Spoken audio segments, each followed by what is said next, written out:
right? So let's talk about 30-minute affiliate. Let's talk about structure and strategy for affiliate promotion. So before you even get started, you should already be in a communication mode. We talked about that the other day. Build in asking questions of your subscriber list and write to them every single day. Provide value every single day, right? That's not a secret. And then the key to an affiliate promotion is this: the value you're giving to your client in the promotion. And then you and I should not be dependent on affiliate marketing to meet whatever our goals are. Right? So affiliate marketing should be extra. Now, again, I realize some people make this their full-time, their full-time, let's say their full-time business. But ultimately, if you are a product creator or you are a service provider, then that should be your primary business. Affiliate marketing or affiliate promotion is extra. Right? Now, it should supplement your goal, because if you do that, you're going to make all the right decisions about how you go about picking affiliate offers. Typically, if somebody has to depend on an affiliate promotion in order to make their money for that month or to make their money for that quarter, they'll promote something that isn't necessarily in their best interest. They'll promote something that's outside of their niche because of the let's say the bright shiny object is you can make a lot of money because everybody's making money promoting this. Well, is that going to be good for your subscriber list? And the only thing that drives people to make those decisions and what I would say would be a way that's contrary to their best interest is that they come to a point in the month or in their business where they need that affiliate marketing in order to make their goal. And I do not think you should be depending on affiliate marketing to make your goal. Okay, so a good affiliate promotion happens in the 30 minutes you spend every day getting to know and provide value for your client. And so one of the best things that you and I can be doing is sort of before any affiliate promotion, we should be writing to our subscriber list every day providing value, right? And that typically is going to take you 30 minutes every day to provide something of value. It's going to be worth it when you actually have to do an affiliate promotion. Just be willing to test it over time. And again, I'm just talking in general right now. And then use an autoresponder that tracks your open rate and clicks. The major autoresponders do that: Aweber, GetResponse, Constant Contact. Now, again, I've heard that it can be difficult until you know how to use them to get into an inbox, but there are ways that you can actually go about email marketing to get into the inbox. We want to talk about affiliate marketing, though. And basically, your traffic is going to determine the offers you choose. Who are the people who are already on your subscriber list? Are they buyers? What did they buy? Because all subscribers are not created equal to you. And that does not mean that they're not all worth your time. It means then that if you created some software and you built a list of software buyers, then thinking about the PLR offer that just came out and you're going to promote it may or may not be the best thing to be doing. And so this is one of those things that we want to sort of think about. How did the people come onto our subscriber list? And so what can we then do in order to kind of make their lives better based on what they already bought? Just because everybody's promoting something already, it doesn't mean you have to do it. And just because everybody's making a lot of money with this one thing doesn't mean you have to do it. Doesn't mean you should do it. Right? And I've seen this with affiliate marketers. I've seen this with internet marketers. You sort of get outside of your lane and then you start promoting things. And then this is how it comes to the point where a person can start depending on affiliate marketing, because what ends up happening is you just kind of burn out your subscriber list on other stuff. Right? When somebody comes to your subscriber list, they came to you because they bought something from you. You sort of understand, you know something about them, and you want to, in my opinion, try to stick in that frame of reference so you continue to help them for the reason they came to you in the first place. All affiliate offers are not equal. Pick offers based on those that will benefit people in the way you came to know them. Right? So if you came to know them because you provided a service and that service was, let's say, that service was doing installation, right? Continue to pick things that are related to that, right? Continue to pick things that they know based on what they've already bought, right? Don't try to guess, right? Because you see that there's a big launch. It's a big time marketer. They're going to be paying some big time commissions, and there's room for all that, right?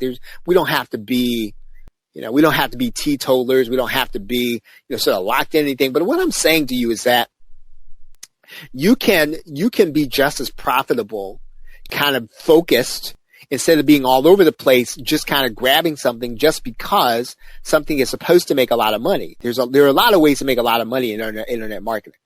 Those are the part of your opt-in list. Let's say they didn't buy from you. How did the people who got into your opt-in list, how did they get there?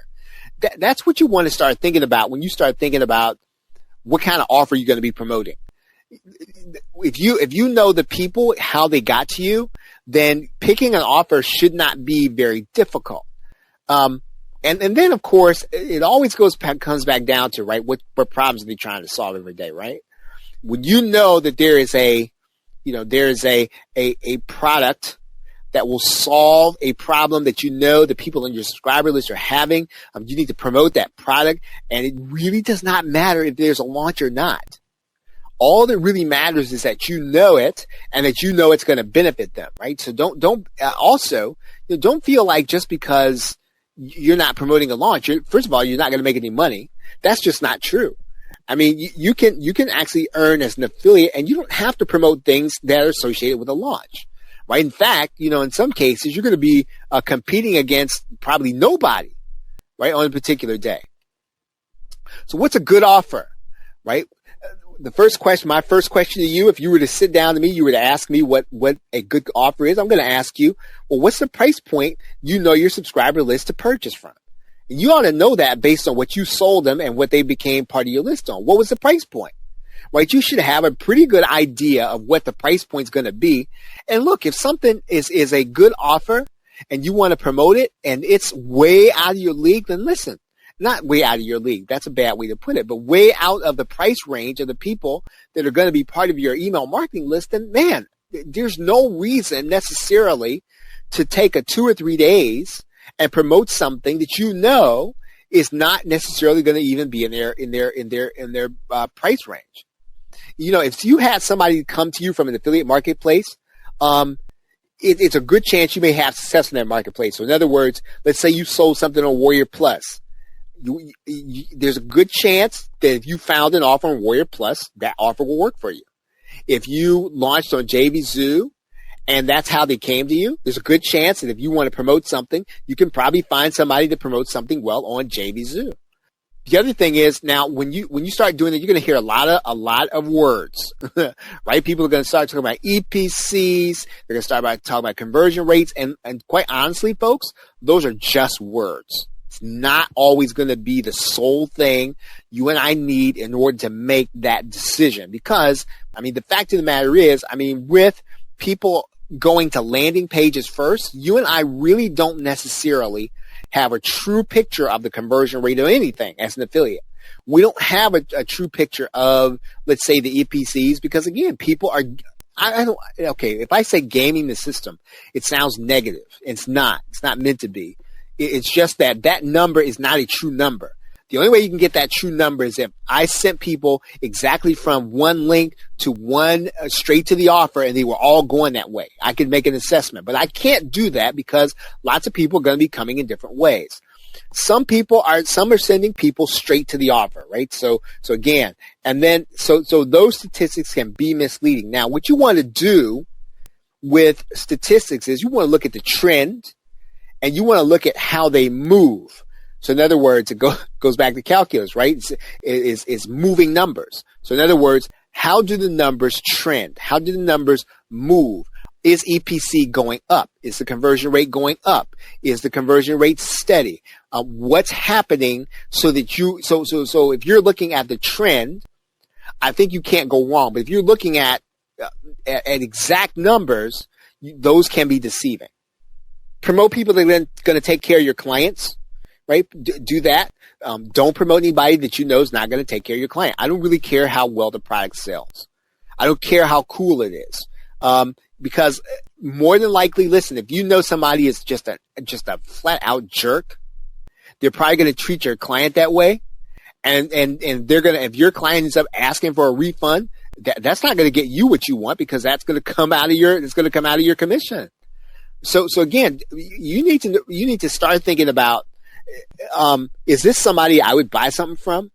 Is this going to be somebody I would do business with? Because if it isn't, quite honestly, if you don't care much for the person, your client's probably not going to care much for them either. And those are going to always be the decisions you're going to make, and you end up probably with refund rates that are higher than you want to. Yeah, you want people to trust your recommendations, right? So definitely get people that are going to take care of your clients. But even if you think that that's a little too airy-fairy, or you think that's a little too, I'd say, Pollyanna, then do it just for this reason. Get people who are going to take care of your clients, because you don't want to deal with refunds coming out of your account, right? So again, if that's just a little too, pie in the sky, you want people to trust your recommendations, do it then for just the fact that you don't want to have a bunch of refunds.